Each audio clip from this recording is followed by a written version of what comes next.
आज मी त्यांच्या जीवनाबद्दल बोलणार आहे, जे महाराष्ट्राचे लाडके दैवत आहे, आराध्य आहे, ज्यांच्याबद्दल प्रत्येकाच्या मनात आदर आणि श्रद्धा आहे. ते आहेत आपले लाडके छत्रपती शिवाजी महाराज. शहाजीराजे आणि जिजाई यांना 2 मुलं होती, एक संभाजी आणि दुसरे शिवाजी महाराज. शहाजीराजे मराठ्यांचे सेनापती होते. ते कधी निजामशाही तर कधी आदिलशाही सेवेला होते, पण त्यांची सुभेदारी पुण्यात होती. त्या काळात परकीयांच्या अत्याचाराने जनता त्रस्त झाली होती.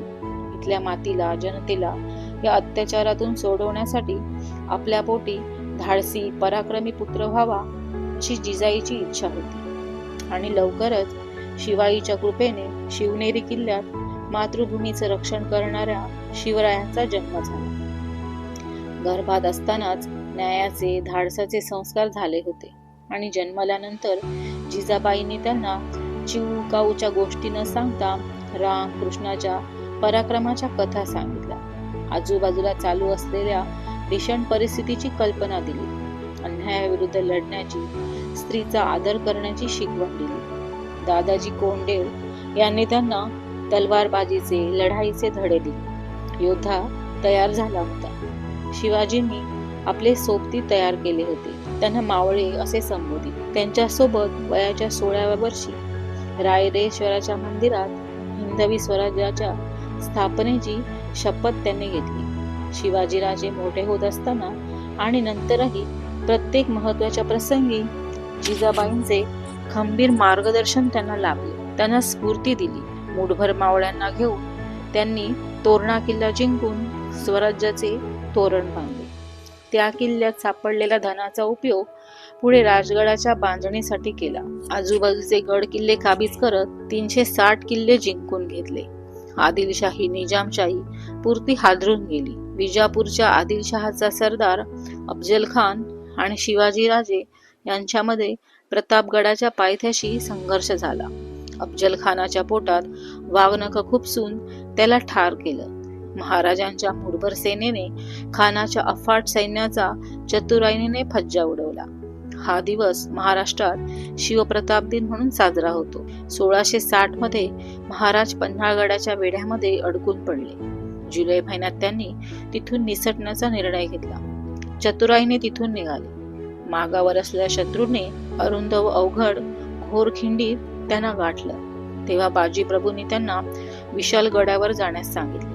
राजे तिथे पोहोचेपर्यंत बाजीप्रभूंनी प्राणांची बाजी लावून खिंड लढवली आणि विजयी तोफेचा आवाज ऐकताच प्राण सोडले. त्यांच्या शौर्याला सलाम महाराजांनी घोरखिंडीला पावनखिंड हे नाव दिलं. दख्खनचा सुभेदार असताना शाहिस्तेखानाने पुण्यात येऊन अन्याय करत, अत्याचार करत लुटालूट सुरू केली होती. तेव्हा अभेद्य असा लाल महालात मध्यरात्री धाडसाने प्रवेश करून त्यांच्यावर हल्ला चढवला. भीतीने पळून जाणाऱ्या शाहिस्तेखानाची राजांनी 3 बोटे छाडली. त्यामुळे पूर्ण मुघल राजवटीची अब्रू गेली. झालेल्या नाचक्कीने औरंगजेबाने राजांना धडा शिकवण्याचा निर्धार केला. मिर्झा राजा जयसिंग बरोबर शिवाजी राजांना राजकीय संकटात टाकले. जयसिंग राजांना आग्र्याला आणण्यासाठी डावपेच खेळत होता.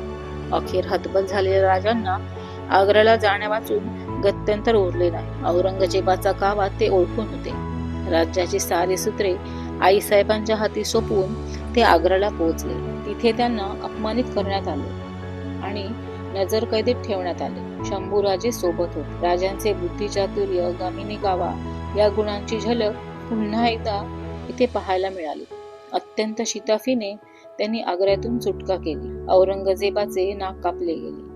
मराठा साम्राज्यात चैतन्य परतलं. धाडसी गुणाबरोबर स्त्री दाक्षिण्य हा गुणही त्यांच्यात पाहायला मिळतो.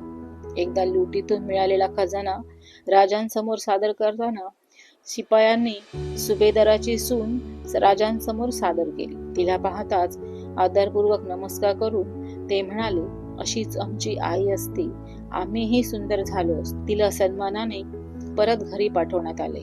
परस्त्री माते समान ही त्यांच्या आईची शिकवण त्यांनी जीवनभर जपली आणि इतर कोणी स्त्रीवर अत्याचार केला तर त्याला कठोरात कठोर अशी शिक्षाही दिली. ते खऱ्या अर्थाने रयतेचा राजा होते. त्यांचा पूर्ण जीवन प्रवास आजच्या पिढीलाही प्रेरणादायी आहे. अशा राजाचा राज्याभिषेक काशीचे ब्राह्मण गागा भट्ट यांच्या हस्ते 6 जून 1674 साली रायगडावर करण्यात आला.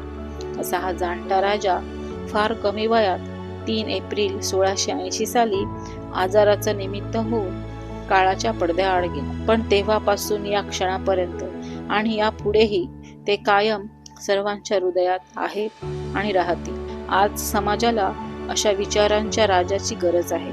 शिवाजी घडण्यामागे त्यांची आई होती हेही विचारात घ्यायला हवं. आपल्या मुलांना संस्कारक्षम घडवणे ही प्रत्येक मातेची नैतिक जबाबदारी आहे. जय भवानी, जय शिवाजी.